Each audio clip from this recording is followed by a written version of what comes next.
The story of ancient Rome is a story of evolution, of how a civilization's ability to adapt and dominate can lead to its survival for over 1,000 years. Rome began as a small village on central Italy's Tiber River. In the coming centuries, it grew into an empire that stretched from the North Atlantic all the way to the Persian Gulf. During this transformation, Rome displayed a political, military, and cultural prowess that enabled it to become a superpower and helped shape what would become known as Western civilization. The lifespan of ancient Rome can be divided into 3 major periods: the regal, the republican, and the imperial.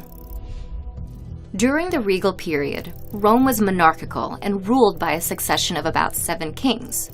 Rome's first king, according to legend, was a man named Romulus. He and his twin brother Remus are said to have founded Rome in 753 BC.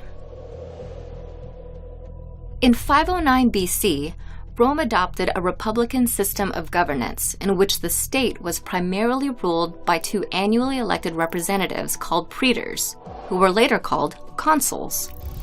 One of them became a famous general and dictator, Julius Caesar.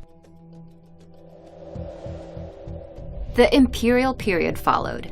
It was characterized by the rise of the Roman Empire and notorious leaders such as Octavian, Rome's first emperor, who ushered in an era of peace, and Nero, who, some scholars believe, was Rome's cruelest emperor. Rome's focus and pride in its military was vital to the civilization's growth, and this ethos was evident as early as the regal period, when Rome was only a small village. Still, Rome slowly conquered and annexed neighboring peoples. This slow and steady expansion eventually led to the Romans' domination of the Italian peninsula and the entire Mediterranean Sea, where they conquered the Greeks, Egyptians, and Carthaginians. Military conquests would later help Rome conquer lands as far away as Britain and Iraq. This massive scale and growing populace necessitated advancements in Roman engineering. Aqueducts were constructed, which increased the public's access to water, helped improve public health, and paved the way for Rome's famed bathhouses. A 50,000-mile-long road system was built as well. While made originally for the military, it facilitated the movement of people and ideas throughout the empire.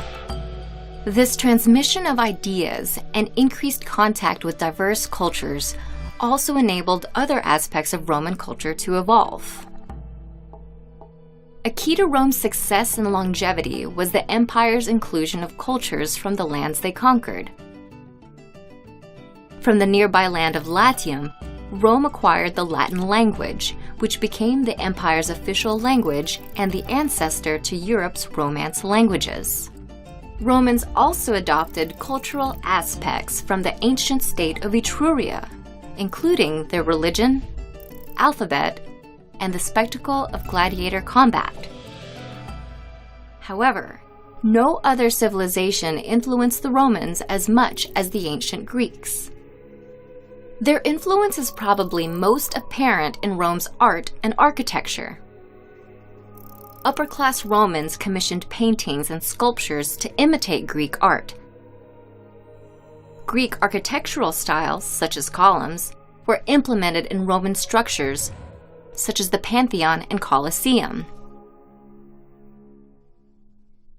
One cultural shift in particular that resonated throughout the empire was the rise of Christianity. Originating in the Middle East, the religion found a strong advocate in Constantine I, the first Roman emperor to convert to Christianity. He enabled Rome's transition into a Christian state and encouraged the religion to spread across Europe. By the 4th century, after a lifespan of over a millennium, the Roman Empire declined. Factors including political corruption, economic crises, and class conflict led to the empire's decay from within, while invasions and other military threats caused it to break down from outside. Rome's ability to incorporate diverse cultures, dominate rivals, and adapt political systems to the needs of its people are all lessons to be learned for time eternal.